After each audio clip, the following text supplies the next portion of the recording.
Bom, diante da explicação do que está colocado, a gente não tem muito o que acrescentar, porque ele faz uma avaliação constitucional do aspecto daquilo que deveria ocorrer quanto ao segundo ato do momento da definição de prisão ao deputado Daniel Silveira. Por que que eles se colocaram de joelhos diante dessa situação toda?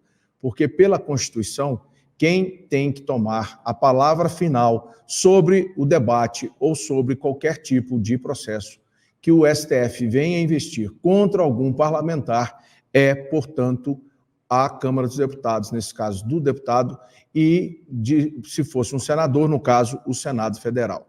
E quando os presidentes das duas casas, no caso, o presidente da Câmara dos Deputados, né, que está, esse caso, diretamente ligado à Câmara dos Deputados por ser um deputado federal. Nesse caso, quando ele deixa de cumprir a Constituição, também, de fato, ele está se colocando contra a Constituição democrática, né? O famoso Estado Democrático de Direito. Eu costumava ouvir, Carlos Dias, de um deputado que dizia o seguinte, e aí eu trago isso aqui para vocês aprenderem mais algumas lições que a gente vai aprendendo durante esse tempo todo que o Anderson bem comentou, né? Já são lá 22 anos de trabalho junto ao Congresso Nacional. E aí um deputado, Carlos Dias, ele sempre virava para mim e dizia o seguinte, olha, democracia é bom democracia é bom, mas nunca durante nem depois. Ele dizia isso para mim, no sentido de que só vale para aquele que está interpretando o que é democracia e que vale para ele aplicar os seus conceitos errôneos e mudar uma narrativa para atender os seus interesses. Nesse caso, o que acontece é isso. A democracia nunca vale antes, depois. Ela só vale durante. Durante aquele que faz o discurso e que molda a narrativa, falseia o que está escrito na Constituição para atender aos seus interesses. É isso que está claro. Tinha, sim, que ter sido votado no dia em que se tentou colocar, por exemplo, a tornozeleira no deputado e a medida cautelar que já havia sido despachada pelo então ministro Alexandre de Moraes. Que, diga-se de passagem, segue sendo uma decisão inconstitucional, injurídica, ilegal, inconstitucional, em tudo. Em tudo. Né? A PGR vai lá, faz aquela manifestação totalmente atabalhoada, né? Um jeito totalmente desnecessário de colocar, citando palavras, coisas que estariam no máximo, como diz alguns juristas que a gente reputa conhecimento legal e jurídico desse tipo de coisa, estaria dentro de uma calúnia, difamação ou injúria, no máximo.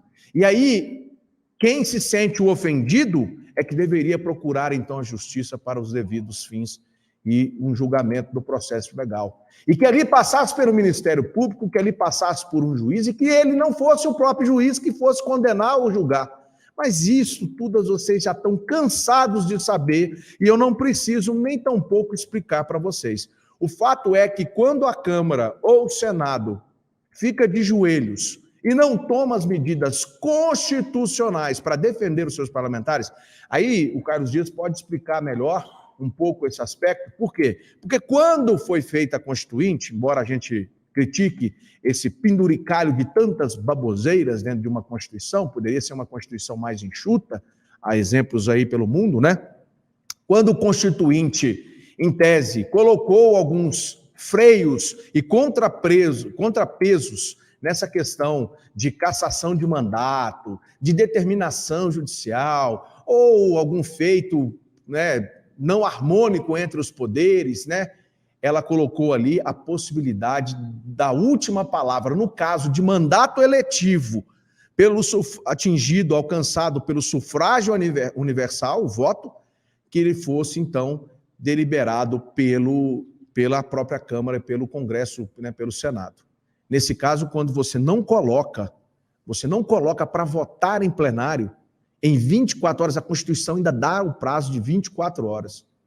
Quando você não coloca isso, de fato, você está aceitando, né, calado, que um dos seus seja atacado e que se possa tentar tirar um mandato sem que se respeite o Estado democrático de direito e o devido processo legal no acompanhamento. Por quê?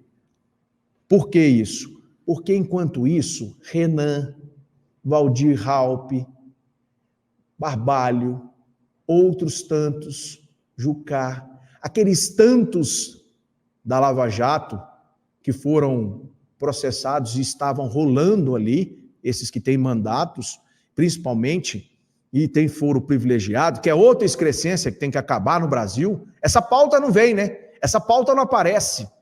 Então, o que acontece? Estão sendo simplesmente inocentados e com voto de ministro que deveria ser terrivelmente cristão. Pasmem os senhores e as senhoras que estão na sua casa.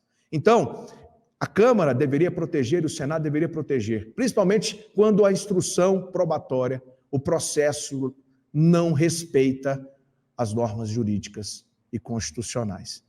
É isso que nós estamos falando. A Câmara tem o dever de se pronunciar, tem o dever de colocar em plenário.